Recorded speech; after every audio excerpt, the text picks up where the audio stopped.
Ito po ang sublimation large format ng CBD Naga po. Po ay ginagamit ng 7 araw at may total na 84 meters po. Nandito po ang printer head. Ito po ang capping. Read clean po. Pagkatapos po mag-read clean ay punasan ng wiper. Ito po ang nozzle check. Wala po kami ngayon in-house order. Nandito naman po ang aming ink system. Dito naman po nakalagay ang aming ground wire. Ito naman po ang waste tank. Last disposal po nito kahapon.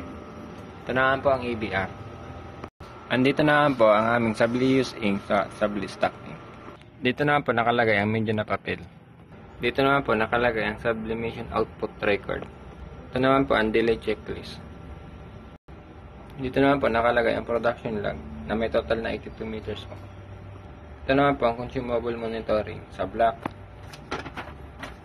magenta, cyan, yellow, at ang subdi roll po. Ilawan po. Thank you po.